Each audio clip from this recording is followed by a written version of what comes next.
datang di channel Foresight. Yazi di sini dan inilah Foresight. Oke, 2 hari yang lalu atau sehari yang lalu gua tidak record YouTube karena ada final Piala Dunia kalau nggak salah.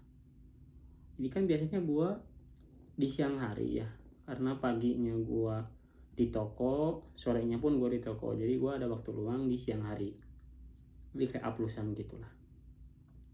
Oke, itu prolog dari gue di video ini.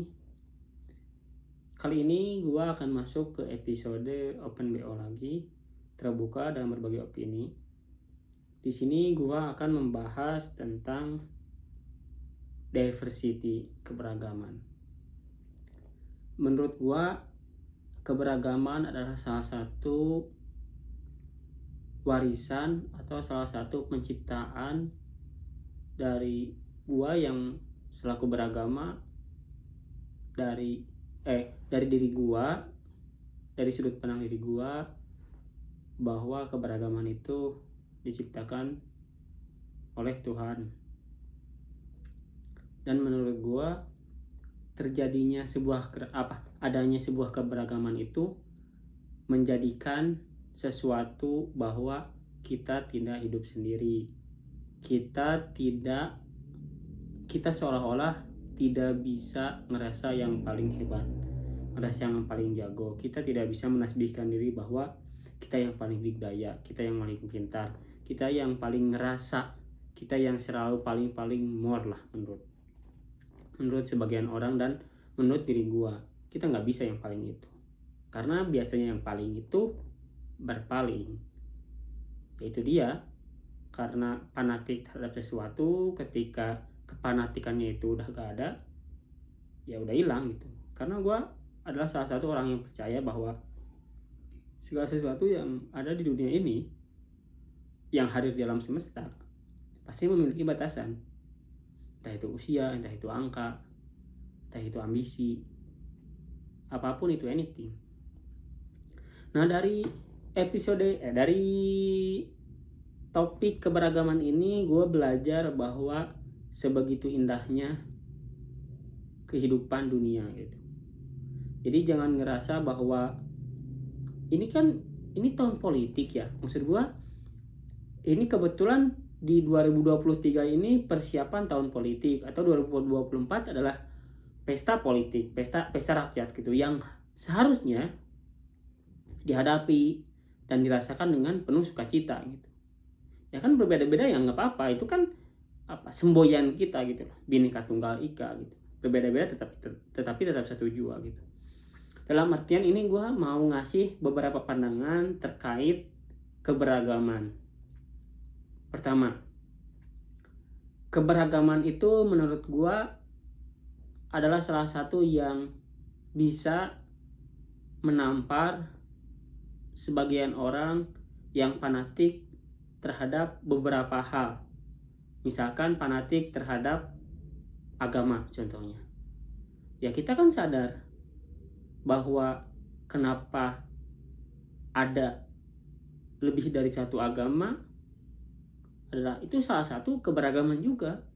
Lah, Tuhan juga menciptakan banyak agama agar kita bisa menghargai.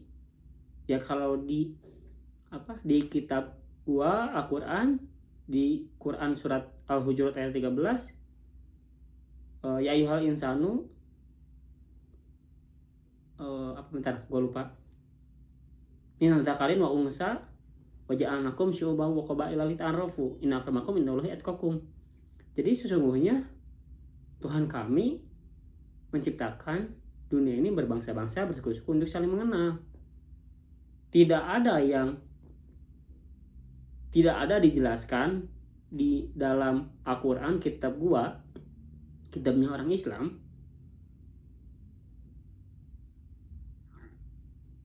ada satu bangsa, ada satu suku, enggak. Berbangsa-bangsa dan bersuku-suku.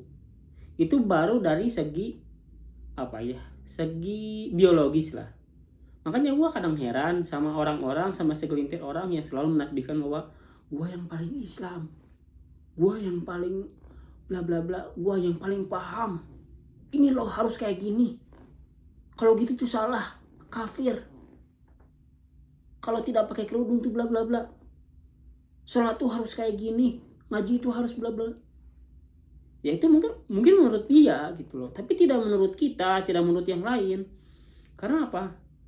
Karena kita pasti menemukan jalan kebenaran yang sama. Sujoto aja pernah berkata, jangan pernah mengatakan orang bahwa siapa yang paling benar, tapi semoga kita bertemu di kebenaran yang sama gitu. We never know loh. Orang yang mengatakan bahwa dia yang paling islami, apa kebaikannya akan diterima? Gak ada yang tahu. Tapi sudah pasti dosa atau kesalahan menyalahkan orang lain, yang pasti dia akan terima. Dosa tuh dilakukan tuh pasti akan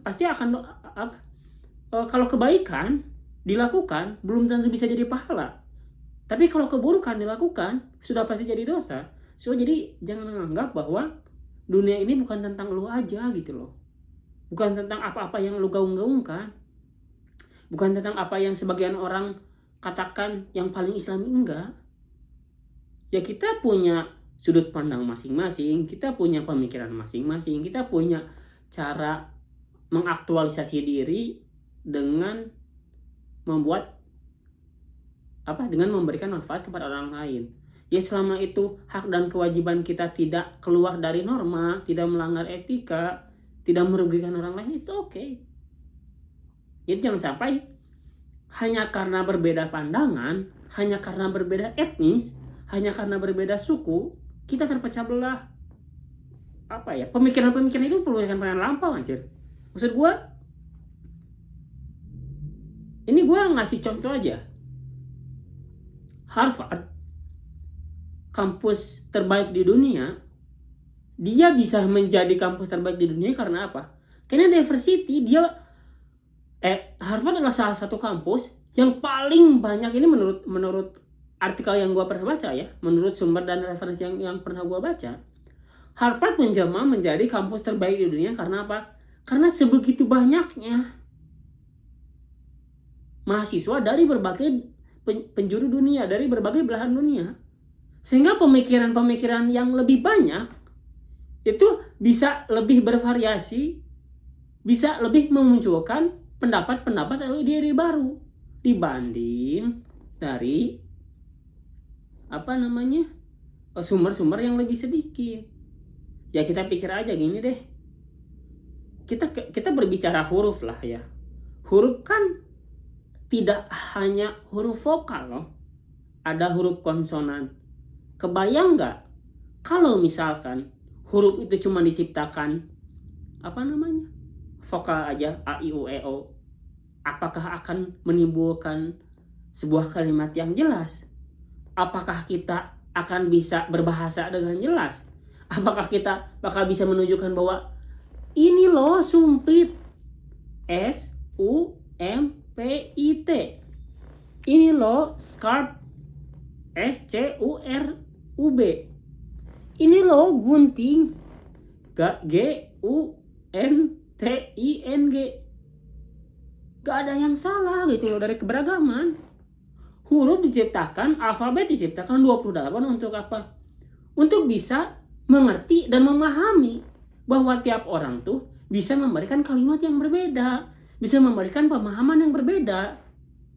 Untuk apa? Untuk orang lain memahami hal yang sama. Ya kita berbicara gini, aku pengen A deh. Ya A itu apa? Kan itu huruf vokal ya. A itu bisa menjadi apa?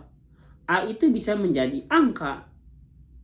A itu bisa menjadi alat. Alat pun sangat bervariasi. Bisa menjadi gelas, bisa menjadi mobil. Dengan keberbagaian, dengan keberagaman huruf saja, kita seharusnya bisa lebih mengerti tentang keberagaman. Kita seharusnya bisa lebih menghargai apa itu perbedaan. Kenapa sih sebagian orang tuh menganggap bahwa agama Islam yang paling baik? Enggak. Semua agama mengajarkan kebaikan, dan menurut versi masing-masing pasti yang paling baik.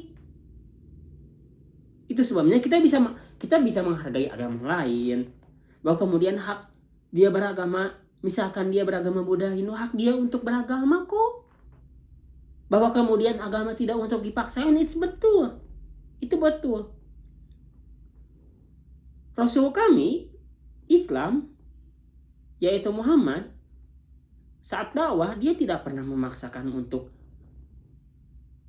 sebagian orang, sebagian kaum untuk memeluk Islam, enggak. Tapi dia dakwah terang-terangan, dakwah bersembunyi-sembunyi pada waktu itu, menyampaikan bahwa ini loh Islam, bla bla bla. Toh keberangkatan seseorang meyakini dalam beragama adalah keberangkatan dari dalam diri dia. Kita nggak bisa memaksa orang untuk mendikte agama ABCD, enggak. Itu baru dari segi huruf. Selanjutnya dari angka. Angka tuh banyak. Ada 9 angka. Taruh kalau 0 dia katakan angka, maksud gua ada banyak bilangan angka itu. Ada bilangan prima, ada bilangan cacah. Angka pun banyak, 0, 1, 2, 3, 4, 9, 4, 5, 6, 7, 8, 9. Kebayang nggak? Kalau misalkan angka cuman ada 1, entah itu 0 saja, entah itu 1 saja, entah itu 2 saja, 3 saja, 4 saja, entah itu angka tuh singular, nggak plural gitu. Gak kebayang bagaimana kita bisa mengerti tentang massa, tentang banyak, tentang berat.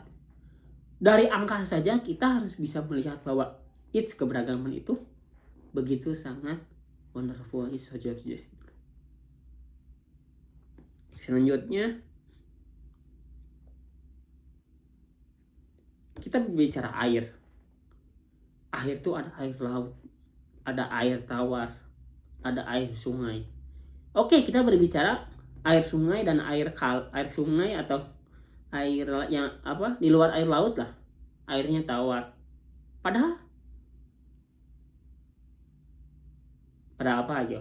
Padahal ada berbagai macam air yang bersumber dari pegunungan, dari sungai, dari daratan, dari lautan. Ya kita berbicara contoh air tawar, air laut, itu pun menjadi dua, lebih dari satu, plural gitu. Ketika kita berbicara siang dan malam, itu berpasang-pasangan. Ketika kita berbicara contoh lainnya, tumbuhan, sebegitu banyaknya tumbuhan. Kebayang nggak kalau misalkan menurut keyakinan gua, Tuhan menciptakan hanya harimau saja, apakah kita akan memakan harimau, gak memakan daging ayam? Sulit loh untuk menemukan harimau. Ya mau ternak harimau aja bagaimana? So dari situ kita bisa belajar bahwa ini loh keberagaman, ini loh perbedaan, tidak untuk diskriminasi, tidak untuk dikatakan bahwa hai si anu ya, enggak loh. Dari angka kita belajar keberagaman, dari huruf kita belajar keberagaman, dari air kita belajar keberagaman. So untuk kontestasi politik di 2024, polarisasi akan selalu ada.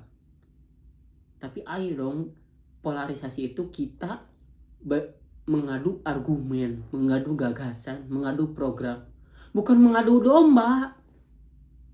Bukan mengadu ini loh, ngambil politik identitas apaan gitu loh. Ya gue tahu tiap orang tuh punya identitas, tapi tidak mesti identitas itu dijadikan bahan politik. Wadah, beda. Ya maksud gue, politik identitas dijadikan bahan politik. Seolah-olah manusia dijadikan bahan politik.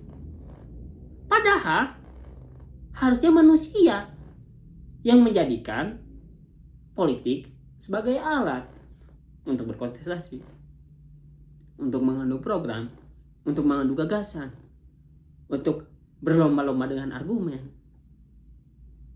Jadi di episode Open BO tentang keberagaman ini, tentang diversity ini. Semoga kita masyarakat bangsa Indonesia, entah itu siapapun, entah itu partainya, entah itu golongannya, entah itu sukunya, entah itu agamanya, yuk mari membangun republik ini, Indonesia ini menjadi bangsa yang begitu kuat, begitu begitu indah. Karena menurut gua Indonesia itu negara yang paling indah, dengan banyaknya pulau, dengan banyaknya suku, dengan banyaknya agama, banyaknya ras. Keberagaman itu tidak untuk diadukan, tapi untuk dipersatukan. Itu aja video gua tentang episode Open BO keberagaman ini. Terima kasih sudah menonton video gua. Like jika Anda suka, dislike jika Anda tidak suka. Temukan keseruan di kolom komentar. Jangan lupa subscribe. Selamat ketemu di video selanjutnya. Yang di sini dan inilah Foresight. Dadah.